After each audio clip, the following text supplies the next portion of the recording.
All right, so now that we have our extremes blocked in here, what we're ready to do is add in those breakdowns. Now, to help us with this, it can really help us if we can see where this ball is going. So we can use a tool inside of animation called motion trails. If you come up here to animation, you can access the menu these are in. But first, make sure that you have your rig selected. Motion trails need to attach to something that has translate information.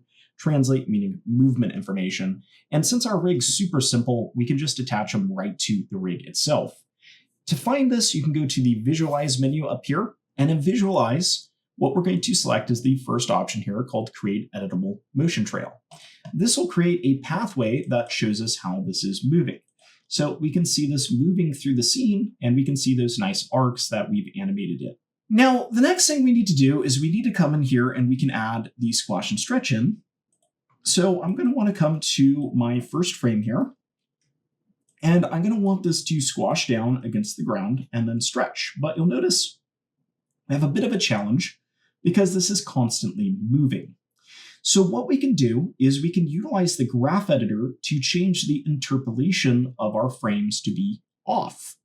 Down here in the graph editor, we can select this, and you can use these various icons across here to change how one frame interpolates to another. The mode we're going to want to operate in is called stepped mode, and it's a very common mode for blocking in animation. It looks like a little staircase here, and that's going to be called stepped. Now, stepped mode is actually based off how traditional animations would be approached. The way you would traditionally animate is you would draw on paper, and you would start with one frame, but you would often leave spaces in between to be drawn later to try and find timing. So essentially this first frame would be a copy and a copy and a copy, and then you would have your next frame where you would have it moved, and then you would have a copy and a copy and a copy of this frame, and then you would have the next frame where it's setting down. And that would give you the ability to kind of test your timing without having to commit to a bunch of drawings. And then you could go back in and you could visually add the drawings by drawing them in by hand. Fortunately, we don't have to do any of that, but the idea with step mode is it's going to do this copy in for us, and we call these copies holds when we're talking about it in 3D. So it's going to hold the pose. So go ahead and click on that, and you'll see it will convert all our modes. Make sure you don't have any frames selected. If you have a frame selected, it will only affect those.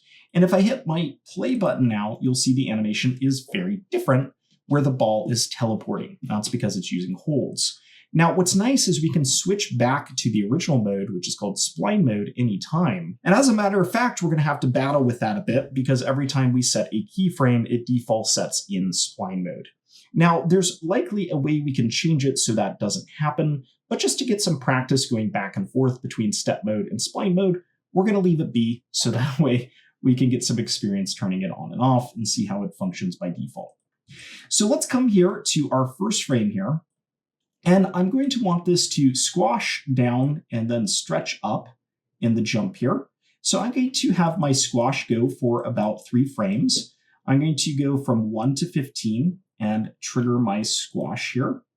And I'm also going to want it to tilt in the direction, but we can do that in the stretch. So once I get to 15 and I get my squash in place, let's hit S to set our keyframe.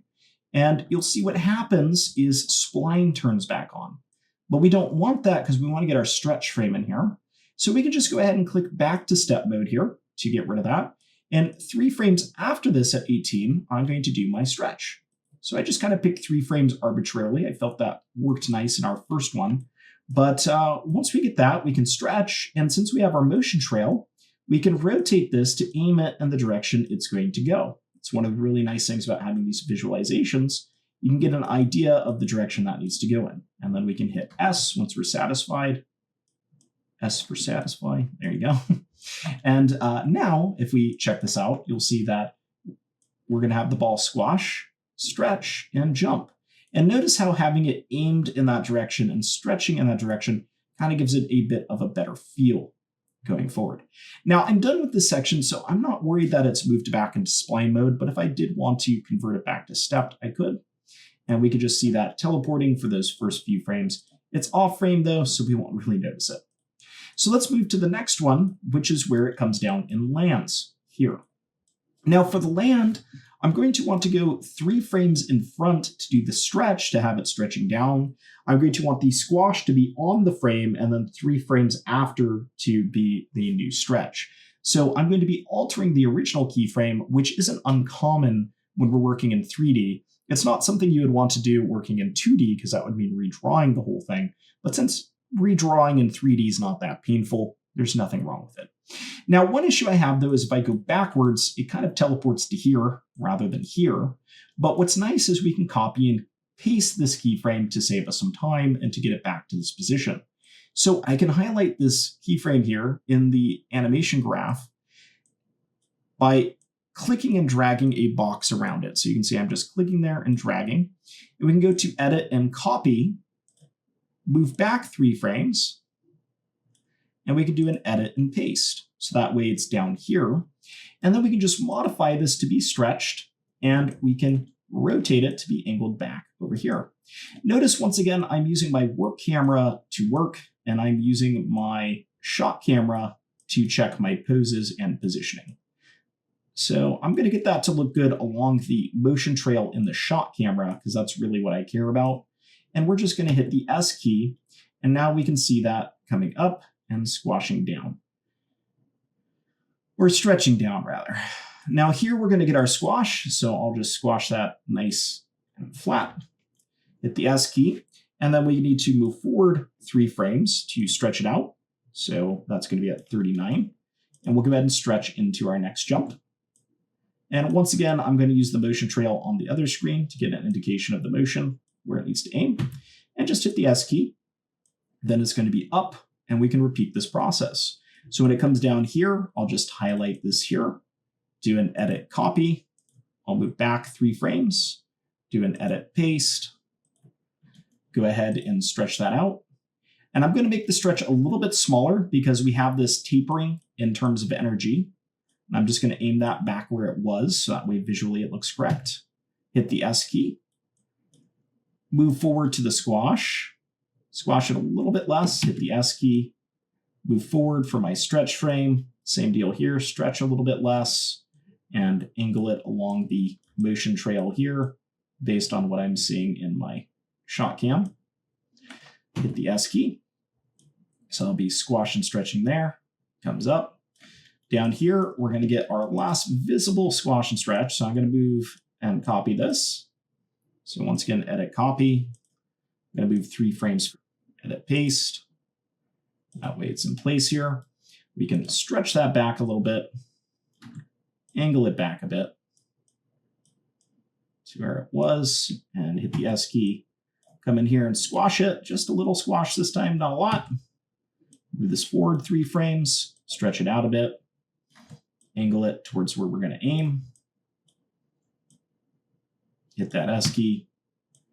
It's going to be up in the air. Coming over here, we'll do the same thing we did before. Just copy this, edit copy, move it back 3 frames, edit paste. This way I can get that indication of stretch going back still. It's an important interpolation to capture correctly. And I'm going to aim it at the top part there. Hit that S key, and then finally just squash it here, and we'll call that good. Okay, so let's take a look at this mess. It's currently a mess of stepped and unstepped. Kind of snailing along there. If we are ready, we can save. So first save, I'm going to do a save scene as, and just save this as our ball bouncing forward 02. And we can click back into spline mode. So make sure you have your ball selected, not your keyframes. So down here, you can see I have these keyframes selected. I'm going to click off. And we're going to set this back into what is called auto tangent. So auto tangent is this very first A here. If you go ahead and click that, it's going to put it back into the default mode. So we're going to go ahead and just click auto tangent there. And this might look a little bit wild, but what we'll see now is we have some smooth motion here that the character is going to have bouncing through the scene. So now you'll see that we've started to bring this to life by using that squash and stretch. We now have our breakdown poses, and now the narration is starting to have a lot more appeal. So as a challenge, what I want you to do is I want you to try and go in and use a motion trail to visualize where your object is going, and pair that with step mode so that you can get in your breakdown poses of squash and stretch. And once you have all those blocked in, go back into the auto tangent mode and visualize your animation. Where we're going to go from here is we're going to take a look at the refinement tools. We're going to adjust some of our animation curves and hopefully have a fairly polished animation soon. So let's go ahead and get to that. Go ahead and try this out on your own, and then we'll see how we can make this look even better.